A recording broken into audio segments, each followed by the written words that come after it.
In this quick recap, I'm going to repeat the steps that we did today to import and then calibrate position and rotation of the OXO hand broom. Again, we will use the recap photo hand broom OBJ. We will start this design process also in Blender, so you will get more familiar with the software and start understanding that in a design phase, you have also a sketching, and think about what we do in Blender as three-dimensional sketching. So we quickly explore tools, maybe less precise, but faster, and then we can still bring into Fusion and finish it. Okay, so in Blender, we go File, Import, OBJ. Then we will go to that folder, Recap Photo, Hand Broom, OBJ. The up and all the stuff doesn't matter right now, and click Import. Because these computer meshes are created with a texture, I can measure distances on these textures. So we go to the look depth. So we will actually see the geometry. And I see that actually I have to rotate it. So this way, there. Go to 7 because it's a white screen. I will rotate it this way with R. Very good. And then I also G and X move it over a little bit. And this surface here I would like to be more straight. So I can press R and rotate this one down so that this looks flat. Very good. Okay, so the sticker we can measure is actually 77 by 88 millimeter. So Shift S, cursor to world origin, Shift A, plane, and then press N. So you see the properties, and then X is 77 millimeters by 88 millimeters. This is now obviously very tiny, somewhere there. So we have to scale our broom down. Now I want to scale it right to where the mesh is. Shift S, now cursor to world origin. Set the origin to 3D cursor. So when I now press S, you see all scales to that 3D cursor. Whoops, that was too much. There, very good. Let's go back to the look depth, 7, and then frame selected. And now we don't see that plane. So we can select the plane, and then G and Z, move it up. Back to the top view, and try to find the positioning correctly. So with GX, and then S, I scale everything till it seems to line up pretty good. G and Y to slide it down so I can pay attention to this edge. Yeah, that seems to be very close. Okay, that's one very easy way. We also have here a black line. That's the material parting line that can be measured to from this point to there. That's actually 37. So this rectangle, I press Shift D, escape, G and X, scale it down, but to the bounding box. So to each other, and the Y should be 37 millimeters. Very good. G and X.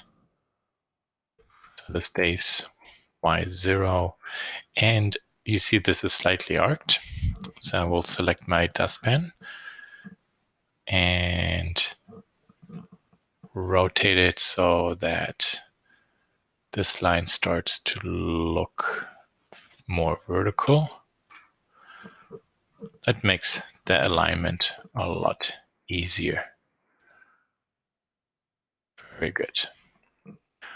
Okay, so we have the scale fixed, so we could go to Object and apply scale, and that sets this all to 0.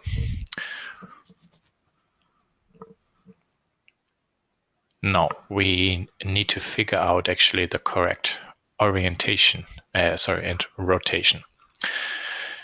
Meaning at this point, I want the x-axis to really run through the midpoint, so it's not like this or this. And then we do the same there. So how can we do this? This plane, and move over, say to here, and then we can see already that this is not correct. So G and Y, I move this one up. Yeah, it looks actually very good, you see. Very nice. So now I need to inspect this area here. S and X, scale this one down, bring this over, G and X, S and Y, scale this one up. Here we can see this corner touches the edge, and here the corner sticks over. Shift D, X, over, S and Y, and make a copy. The edge sticks out. So now I know that actually this has to be rotated around here, down.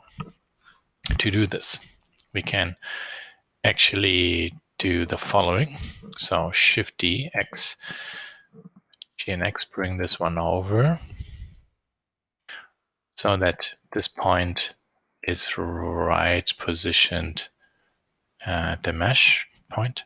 Shift S, cursor to selected. Very good. Actually, while we do this, let's try this. We move this whole thing down to there. So this is the midpoint. Shift S, cursor to selected. Select the scan object, set origin to 3D cursor. Very good. So this we can delete. That was only helper. And we have actually the object center point positioned to there. So if we go now to a top view and we have the look depth, the bounding box turned on, you see it rotates around there, even when the 3D cursor is somewhere else. Okay, so with that done, I can try to zoom into here and then try to position this and rotate it so that the distance is everywhere equally the same. R and Shift to rotate in small steps, and that seems to be very good. Okay, so seen from the top, that rotation is good. Now we need to figure out how is everything going here. We can press Shift A, make a plane, and we scale this one down. And R90. Go to, which way do we go? Maybe here. Bring this one up. And we can see this is a tiny bit taller than here. So our object has to be rotated.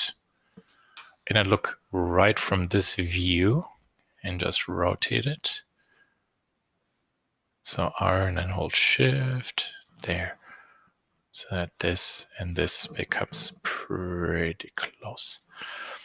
I can continue verifying other areas. Shift and S to go to there. G and Z. And I'm looking for the shape of these two corners. Yeah, wow, this is pretty good. I can verify this at another point.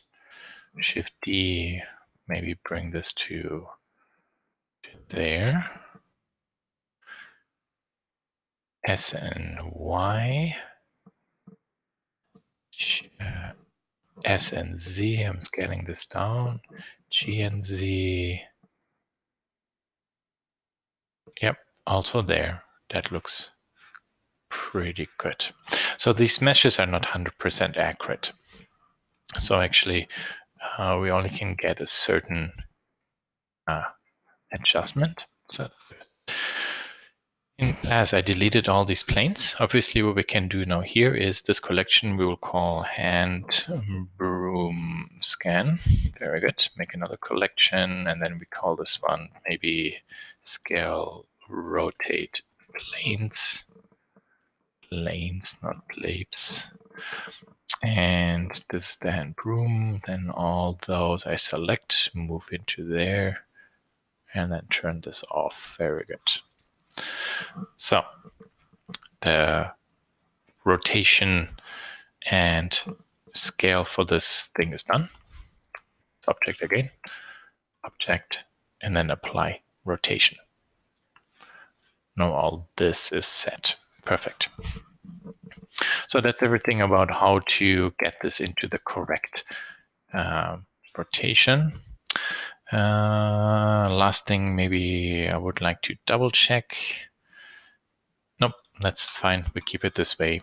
So best friend, always save before we do anything new. So oxo resurface, pressed save, and I have the first video on.